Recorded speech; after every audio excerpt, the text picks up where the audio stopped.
Saudara-saudari, Injil kita pada hari ini diambil dari Injil Lukas bab 17 ayat 26 sampai 37. Pada suatu ketika Yesus bersabda kepada murid-muridnya, sebagaimana halnya pada zaman Nuh, demikian pula kelak pada hari Anak Manusia. Pada zaman Nuh itu orang-orang makan dan minum, kawin dan dikawinkan sampai pada hari Nuh masuk ke dalam bahtera. Lalu datanglah air bah dan membinasakan mereka semua. Demikian pula yang terjadi pada zaman Lot. Mereka makan dan minum, membeli dan menjual, menanam dan membangun, sampai pada hari Lot keluar dari Sodom. Lalu turunlah hujan api dan belerang dari langit dan membinasakan mereka semua. Demikianlah halnya kelak pada hari Anak Manusia menyatakan diri. Pada hari itu, barang siapa sedang ada di peranginan di atas rumah, janganlah ia turun untuk mengambil barang-barang di dalam rumah. Demikian pula yang sedang berada di ladang, janganlah ia pulang. Ingatlah akan istri Lot. Barang siapa berusaha memelihara nyawanya, ia akan kehilangan nyawanya. Dan barang siapa kehilangan nyawanya, ia akan menyelamatkannya. Aku berkata kepadamu, pada malam itu, kalau ada dua orang di atas ranjang, yang satu akan dibawa dan yang lain ditinggalkan. Kalau ada dua orang wanita yang sedang bersama-sama menghilang, yang seorang akan dibawa dan yang lain akan ditinggalkan. Kalau ada dua orang di ladang, yang seorang akan dibawa dan yang lain akan ditinggalkan. Para murid lalu bertanya, di mana Tuhan? Yesus menjawab, di mana ada mayat, di situ berkerumun burung nasar. Demikianlah sabda Tuhan, terpujilah Kristus.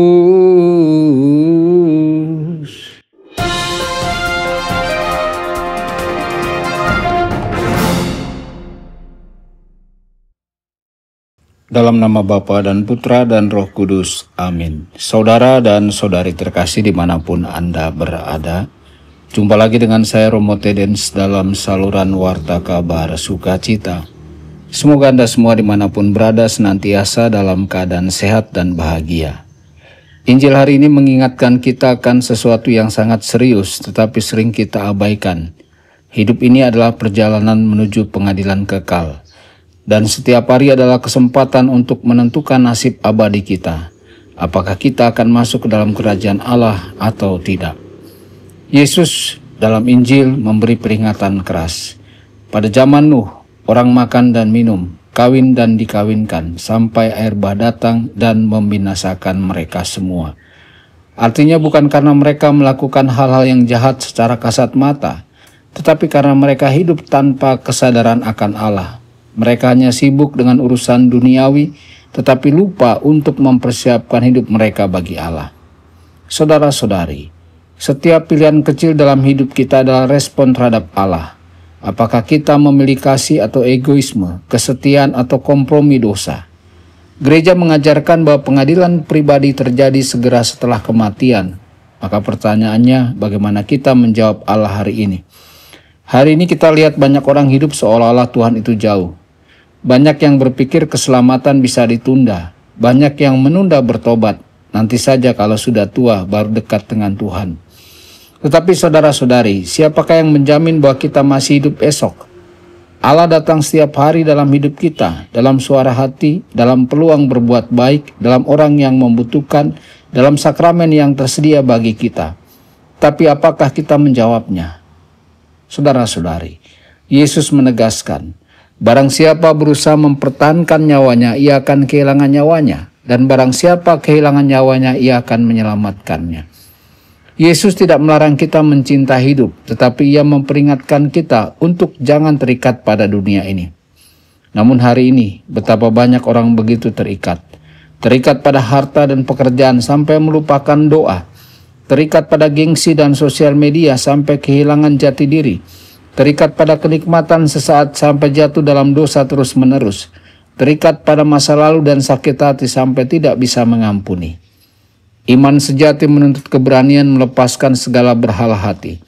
Tidak mungkin kita berjalan menuju Allah kalau kaki kita diikat oleh dunia. Saudara-saudari, Yesus menutup dengan peringatan, di mana ada mayat di situ burung nasar berkerumun. Keadaan batin manusia yang mati dalam dosa akan terlihat dari hidupnya. Pada saat kita berhadapan dengan Tuhan, tidak ada lagi yang bisa disembunyikan. Pada saat itu, gelar tidak akan menolong. Kekayaan tidak berarti, koneksi sosial tidak berguna, gereja yang megah, devosi yang banyak, semua sia-sia jika kita tidak sungguh hidup dalam relasi cinta dengan Kristus. Saudara-saudari terkasih, hari ini Injil menantang kita. Di manakah kita hari ini dalam hubungan dengan Kristus? Jangan tunda pertobatan, jangan hidup suam-suam kuku, jangan terbuai dengan rutinitas iman tanpa pertobatan sejati.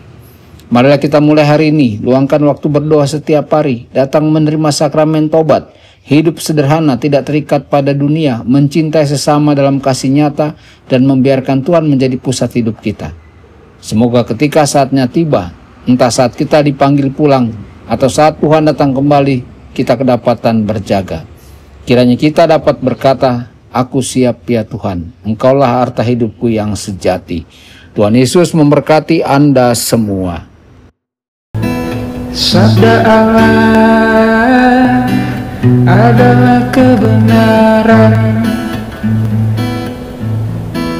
Sabda Allah adalah kehidupan.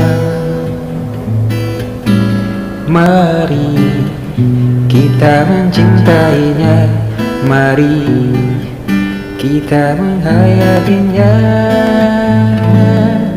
Ya Tuhan yang ku muliakan, sabdamu angkat resahku.